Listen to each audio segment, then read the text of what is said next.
اعوذ باللہ من الشیطان الرجیم بسم اللہ الرحمن الرحیم السلام علیکم۔ اللہ تعالیٰ نے حضرت محمد صلی اللہ علیہ وآلہ وسلم کو اس پوری کائنات کے لیے رحمت بنا کر بھیجا ہے۔ ان کی پوری زندگی اسلام کے اصولوں پر مبنی ہے۔ اللہ تعالیٰ نے جو کتاب قرآن مجید ان پر نازل کی ہے وہ قیامت تک محفوظ رہے گی، اور اس میں سے تعلیمات اللہ تعالیٰ نے اپنے بندوں کو دی ہے۔ اس کا عملی جامع حضور اکرم صلی اللہ علیہ وآلہ وسلم نے اپنی زندگی میں پیش کیا ہے۔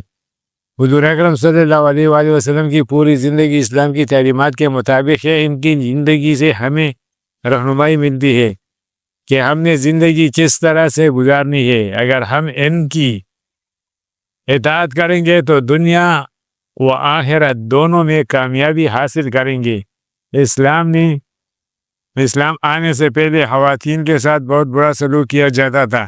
انہیں زندہ رہنے کو حق نہیں دیا تھا، لیکن اسلام نے زندہ رہنے کا حق دیا۔ ان کے کچھ حقوق و فرائض کا تعین کیا ہے، جس کی بعد عورتوں کو معاشرے میں ایک مقام ملا۔ دوستو، آج ہم آپ کو حضور اکرم صلی اللہ علیہ وآلہ وسلم اور حضرت عائشہ کے رشتے کے بارے میں بتائیں کہ حضور اکرم صلی اللہ علیہ وآلہ وسلم کس نام سے انہیں بلاتے تھے، جس سے معلوم ہوتا تھا کہ اپنی شریک حیات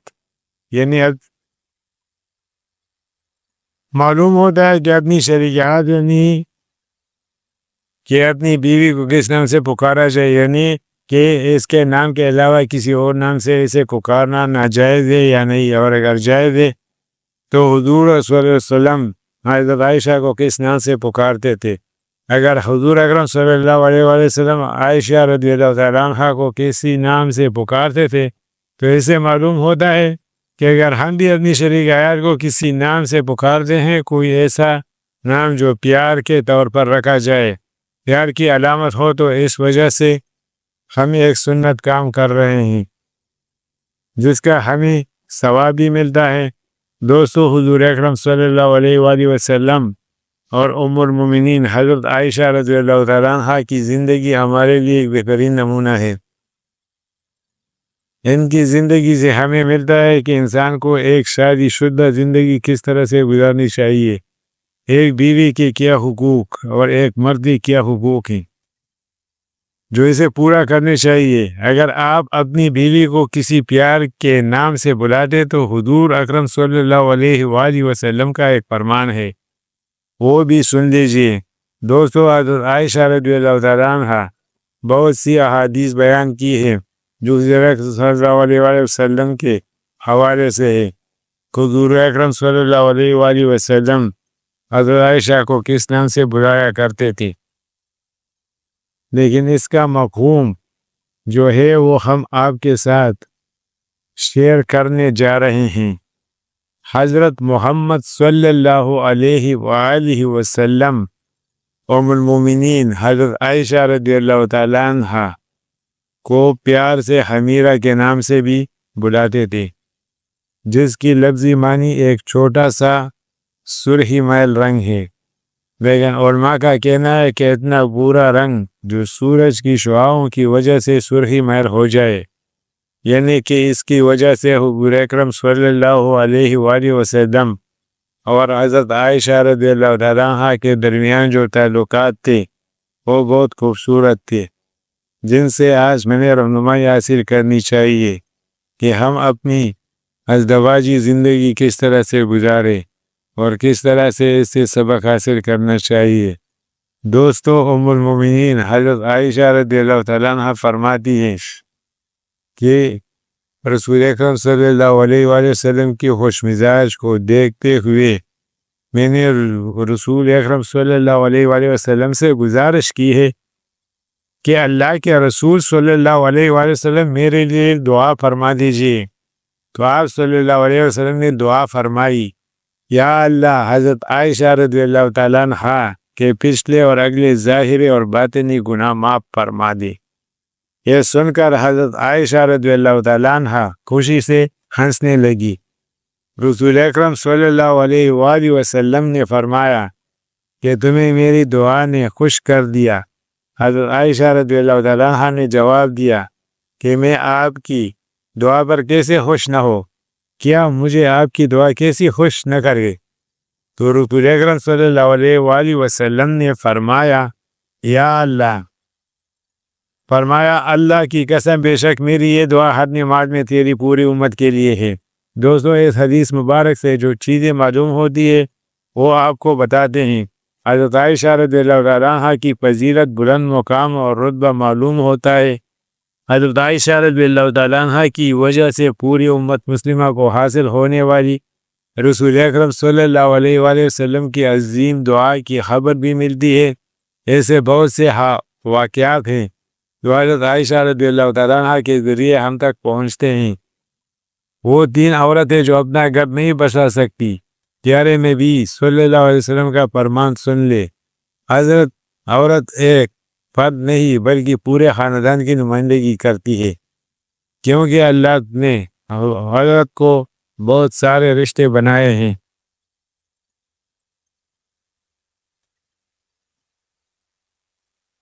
اور اس کے ذمہ بہت سی عام ذمہ داریاں ہیں۔ جہاں مرد کو اللہ تعالیٰ نے پابند کیا، وہیں عورت کو بھی پابند کیا۔ جب عورت کی شادی ہو جاتی ہے پھر اس کی ذمہ داری بہت بڑھ جاتی ہے۔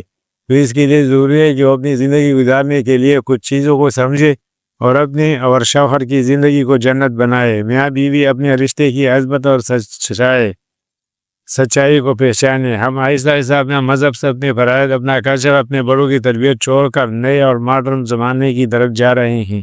یہی وجہ ہے کہ آج ہمارے رشتوں میں وہ برکت ہی ختم ہو گئی، وہ پیار، وہ محبت، وہ عزت سب ختم ہو گیا ہے۔ ایک وقت تھا جب بیویاں گھر سے نکلنے سے پہلے شوہر سے باقاعدگی سے اجازت لے کر باہر جایا کرتی تھی۔ مغرب کی اذان ہوتے نہیں تھی کہ خواتین کو گھر آنے کی فکر لگ جاتی تھی۔ عورت کا مغرب کے بعد باہر نظر آنا عیب سمجھا جاتا تھا، برا سمجھا جاتا تھا۔ گھر کے بھی تمام کام رات 10 بجے تک نمٹ جایا کرتے تھے۔ بچے رات 9 بجے اور تمام گھر والے رات 11 بجے تک سکون سے سو جایا کرتے تھے۔ وہ دور ہی سہانا تھا۔ گھروں میں برکتیں تھی، محبتیں تھی، رشتوں میں برکت تھی، پیار تھا، ایک دوسرے کا احساس تھا۔ میاں بیوی کی زندگی خوشگوار تھی، زندگی میں سکون اور طلاق رجحان بہت کم تھا۔ ہم نئے دور میں آ گئے جہاں آج بیوی اجازت تو دور شوہر کو بغیر بتائے گھر سے باہر چلی جاتی ہے۔ شوہر گھر آتا ہے، بچے بتا رہے ہوتے ہیں کہ مما فلاں جگہ گئی ہیں۔ پہلے مغرب سے پہلے گھر آتی تھی، اب نکلتی ہی مغرب کے بعد۔ بازار میں دیکھے رات 10 بجے تک آپ کو خواتین باہر نظر آئے گی۔ کسی قسم کا کوئی عیب نہیں سمجھا جاتا ہے۔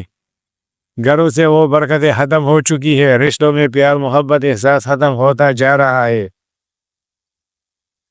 بچے رات دیر تک جاگ رہے ہیں، والدین دیر تک جاگ رہے ہیں، مطلب ساری گناہ الٹی بہہ رہی ہے، ساری گنگا الٹی بہہ رہی ہے، اور نتیجہ یہ نکلا کہ گھروں سے سکون بالکل ختم ہو کر رہ گیا ہے۔ ہر چوتھے گھر میں طلاق، ہر تیسرے گھر میں بیٹی میکے میں موجود، ہر دوسری گھر میں بیوی فساد۔ یہ تھا اور پرانے دور میں فرق۔ عورت کا شوہر کی اجازت کے بغیر گھر سے نکلنا، باہر نکلنا حرام ہے۔ یورپ کا کلچر ہے کہ بیوی شوہر کی اجازت کے بغیر گھروں سے چلی جائے۔ آپ کا شوہر آپ کا حاکم ہے، مجازی خدا ہے، اس کی اجازت کے بغیر گھر سے جانا گناہ کبیرہ ہے۔ دنیا کے کسی عالم سے یہ پوچھ لے، کسی کو ذرا شک ہو تو اپنے عقائد کے علماء دیوبند، بریلوی، اہل حدیث سے پوچھ لے۔ میں دعوے سے کہتا ہوں جسے آپ کا دل کرے آپ پوچھے، وہ کہے گا حرام ہے، حرام ہے، حرام ہے۔ دونوں جہانوں کے سردار رسول اللہ صلی اللہ علیہ وسلم سے بھی ثابت کر دیتا ہے۔ حضرت عبداللہ بن عباس رضی اللہ تعالیٰ عنہ سے روایت ہے کہ رسول اللہ صلی اللہ علیہ وسلم نے فرمایا، مفہوم شوہر کے بغیر اجازت کے جب کوئی عورت گھر سے نکلتی ہے تو آسمان کے فرشتے، رحمت کے فرشتے، رحمت کے رشتے اس پر لعنت کرتے ہیں جب تک وہ واپس گھر نہ آ جائے۔ الترغیب و ترتیب جلد، صفحہ نمبر 39۔ اب معاذ اللہ رسول اکرم صلی اللہ علیہ وسلم کسی کو شک ہو تو وہ خود کو ایمان سے فارغ سمجھے، وہ خواہ برابر والے گھر میں جانا ہو شوہر سے اجازت لے، پھر اپنا قدم گھر سے باہر نکالے۔ ماں گھر سے باہر جا رہی ہے، اللہ کا حکم کیا تھا، پرواہ نہیں، رسول اللہ صلی اللہ علیہ وسلم کا فرمان کیا تھا، پرواہ نہیں، شوہر کو بتانا ضروری نہیں، شوہر کی اجازت گوارا نہیں تو اس کے 100% اثرات اولاد پر پڑتے ہیں۔ میری بات یاد رکھیے گا، اولاد ہمیشہ والدین سے سیکھتی ہے۔ ماں بغیر اجازت کے گھر سے جائے گی تو یہی کام بیٹی بھی سسرال میں جا کر کرے گی اور حامیوں کو جنم دیتی ہے۔ ماں کے اندر ایک حامی ہوگی تو بیٹی میں 2 حامیاں ہوگی اور نسل نہ نسل یہ سلسلہ چلتا اور بڑھتا چلا جائے گا۔ جیسا کہ اوپر پرانا وقت اور نیا وقت بیان کر چکا ہوں، اور جب کوئی بیوی ہمیشہ اپنے معاملات میں شوہر کو ترجیح دے گی، شوہر کی اجازت کو اللہ کا حکم، رسول اللہ صلی اللہ علیہ وسلم فرمان، اپنے شوہر کی اطاعت میں اپنی جنت پانے گی۔ باپردہ ہو کر شوہر کی اجازت لے کر گھر سے نکلے گی تو جب تک باہر ہے اللہ کی رحمت اس پر برستی ہے۔ اللہ کی رحمت